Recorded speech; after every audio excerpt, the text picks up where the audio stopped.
क्या है PYQ, इतना इम्पोर्टेंस क्यों है और इसे एनालाइज कैसे करें? ऐसे कई सारे सवालों ने मुझे काफ़ी समय से परेशान करा था और मेरे जैसे कई एस्पिरेंट्स को भी, क्योंकि हम जो पढ़ते हैं वैसा क्वेश्चन नहीं आया या जैसा क्वेश्चन आ रहा है उसका पैटर्न हम नहीं समझ पा रहे इतना पढ़ने के बाद भी। इन सब का केवल एक ही कारण है, प्रीवियस ईयर क्वेश्चंस को अच्छे से एनालाइज ना करना। ये सब पढ़ते पढ़ते मेरा दिमाग फटने लगा था और नॉर्मली किसी का भी फटने लगेगा।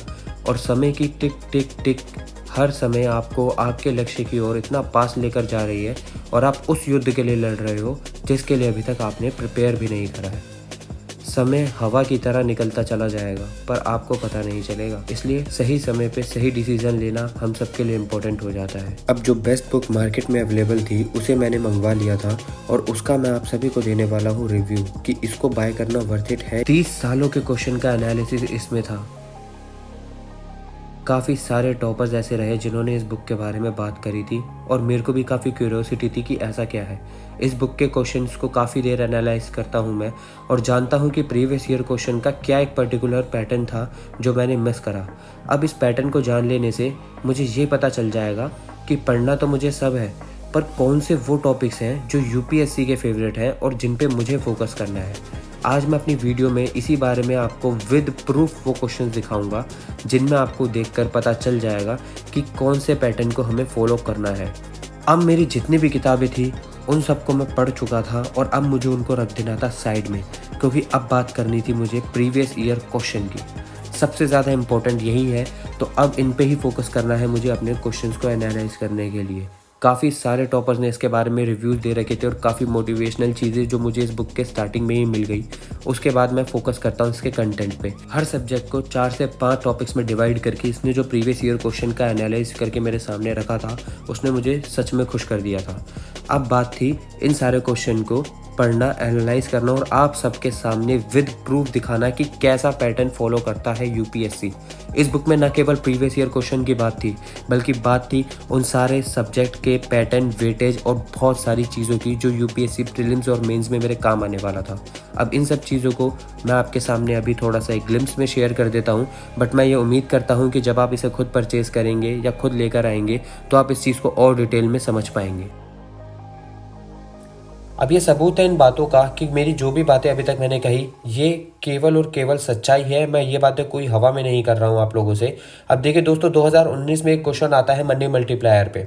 अगर किसी ने प्रीवियस ईयर क्वेश्चन को एनालाइज सही से करा होता और 2021 में वो जान जाता है कि डायरेक्ट मनी मल्टीप्लायर से सीधा फिर वही क्वेश्चन आता है, तो बेसिकली अगर 2019 का आपने PYQ को अच्छे से एनालाइज करा होता ना तो आपको ये पता होता कि मनी मल्टीप्लायर क्या होता है और आपने उसके बारे में पढ़ा होता, ताकि 2021 में आपका ये क्वेश्चन ईजिली अटेम्प्ट हो सकता था।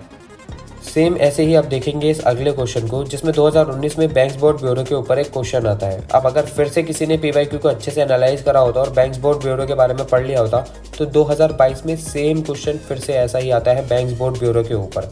तो ये इसकी इंपॉर्टेंस बताता है कि PYQ को सही से एनालाइज करना चाहिए। अब इसी तरह इस क्वेश्चन में पावर ऑफ लोकसभा की बात हो रही है। ऐसा क्वेश्चन प्रीवियसली आ चुका था और उसके 2 से 3 साल बाद ही फिर से लोकसभा की पावर और राज्यसभा की पावर के बारे में एक और क्वेश्चन आ जाता है। तो इससे हमें यह आइडिया मिल जाता था कि अगर हमने पहले ही क्वेश्चन को एनालाइज करा होता तो हमें पता होता कि इनकी पावर्स कितनी ज़्यादा इंपॉर्टेंट है क्वेश्चन में अगर पूछी जा रही है, और हमने अगर ये क्वेश्चन फिर से एनालाइज करा होता अच्छे से तो ये क्वेश्चन डायरेक्टली हम सॉल्व कर सकते थे। दिस इज़ द रीज़न मैं क्यों कह रहा हूँ आपसे कि प्रीवियस ईयर क्वेश्चन की एनालाइज को करिए। कोई ढंग की बुक आपके पास होनी चाहिए जिससे आप इन क्वेश्चंस को एनालाइज करें। ये जितने भी क्वेश्चन मैं आपको शो कर रहा हूँ ये सारे इसी बुक में लिखे हुए हैं और मैं आपको चैलेंज कर रहा हूँ कि आप जाके गूगल पे भी चेक करिए इन चीज़ों को कि ये प्रीवियस ईयर क्वेश्चन में इसी ईयर में आए हैं या नहीं आए हैं। मैं नहीं कहता मेरी किसी भी वीडियो को बोलने पर भी मान लीजिए, केवल आपकी जिम्मेदारी है। अगर आपको डाउट है तो आप 101% गूगल पे जाइए, प्रीवियस ईयर क्वेश्चन उठाइए और उनको जाकर चेक करिए कि हाँ ऐसा क्वेश्चन पूछा गया है या नहीं पूछा गया है। तो चलिए बात करते हैं आप लोगों से। अब देखिए बेसिकली आपने देखा होगा कि इन 3 क्वेश्चन में कितनी ज़्यादा सिमिलैरिटी थी। मतलब 2 से 3 साल के अंदर अंदर इतना ज़्यादा सिमिलर क्वेश्चन फिर से UPSC पूछ रहे थे और ये कम टाइम होने की वजह से मैंने आपको केवल 3 क्वेश्चन दिखाए हैं भाई। वरना आप ट्रस्ट करिए कि इतने सारे ऐसे क्वेश्चन हैं जो रिपीट हो जाते हैं यूपीएससी में। अब इन्हीं क्वेश्चंस को ऊपर सबसे ज़्यादा क्वेश्चन क्या रहता है लोगों का कि यार ये एकदम out of the box question आ गया कहाँ से, हमें नहीं पता था। बट डोंट वरी, अगर आपने प्रीवियस ईयर क्वेश्चन पढ़ा होता ना तो डायरेक्टली जिस क्वेश्चन का आपको सॉल्व करने में 1 मिनट लग रहा है ना प्रिलिम्स में, वहाँ पे आप उसे 20 सेकंड में मात्र देखने भर से ही सॉल्व कर देते। तो यही रीज़न है, यही इंपॉर्टेंस है प्रीवियस ईयर क्वेश्चन की। अब जिस बुक से मैंने आपको ये एनालिसिस दिखाया, ये बुक मुझे पर्सनली पसंद आई। अब एक बुक को अगर मैंने परचेज करा या उसका रिव्यू करा तो बेसिकली उसमें ये होना चाहिए सारी तरफ से अगर हम देखें तो काफ़ी ज़्यादा सिस्टमेटिक ऑर्डर में इन्होंने चीज़ों को यहाँ पर शो कर रखा था इस बुक के अंदर। दूसरी चीज़ जो मेरे को सबसे ज़्यादा अच्छी लगी कि टॉपर्स रिकमेंडेड है, केवल इस रीज़न से क्योंकि इनका एनालिसिस जो है ना हर चीज़ में, इन्होंने हर चीज़ में दिखाया कि मतलब 5 सालों का क्या है, किसका वेटेज कितना रहा। और सबसे मेन चीज़ जो इस बुक में दी गई है वो है वेटेज और trend analysis.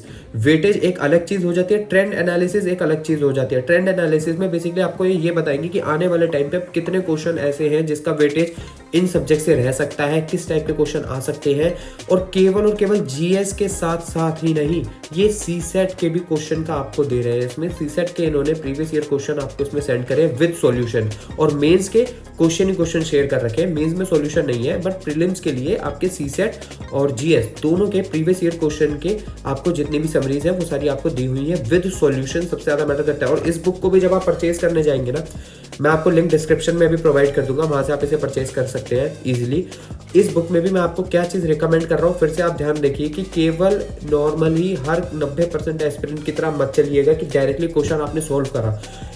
Hints and explanation her subject के बाद दी हुई है, हर टॉपिक के बाद दी गई है, उसको अच्छे से पढ़ना, उसको भी अपने नोट्स में ऐड ऑन करना है आपको। अगर आपको एक्सप्लेनेशन में कोई ऐसा टॉपिक मिल जाता है, मान लीजिए प्रीवियस ईयर क्वेश्चन का बैंक्स बोर्ड ब्यूरो की अगर हम बात करें, जो आपने अपने नोट्स में नहीं लिख रखा था, अगर उसको नहीं लिखा है तो ये आपकी जिम्मेदारी बन जाती है कि अगर प्रीवियस ईयर में उसे पूछा गया है तो आप उसे 101% अपने नोट्स में ऐड कर लें। अगर आप नहीं कर रहे हैं ना, दिस इज द यही एक चीज़ होती है जिसे टॉपर्स कहते हैं वैल्यू एडिड या वैल्यू एडिशन।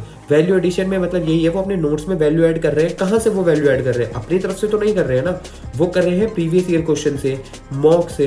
तो यही सारे रीज़न है जो आपको इस बुक में मिल जाएंगे और काफ़ी ज़्यादा स्ट्रेटेजी आपको मिल जाएंगी। तो अगर आपको ये परचेस करना है, मैं लिंक अपने डिस्क्रिप्शन में डाल देता हूँ इसका, तो आप इसे परचेस कर सकते हैं। क्योंकि टू बी ऑनेस्ट बहुत सारी बुकें, अभी मैंने इससे पहले भी एक बुक खरीदी थी बट उसमें एनालिसिस सही से था नहीं, तो मैं आपको ये रिकमेंड इसलिए कर रहा हूँ। उस पर मैंने वीडियो बनाई नहीं क्योंकि वो मेरे को नहीं समझ में आई, क्योंकि उसकी चीज़ें थी ना ऊपर नीचे काफ़ी आगे पीछे हो रही थी चीज़ें, तो वो चीज़ नहीं। बट इसमें एक सिस्टमैटिक ऑर्डर में है, तो आई विल रिकमेंड। और जो टॉपर्स रिकमेंड करेंगे वो आपका भाई लेकर आएगा आप लोगों के लिए, और वही आपको सजेस्ट करेगा। ऐसा नहीं है कि कुछ भी सजेस्ट कर दिया लाकर अपने चैनल पे।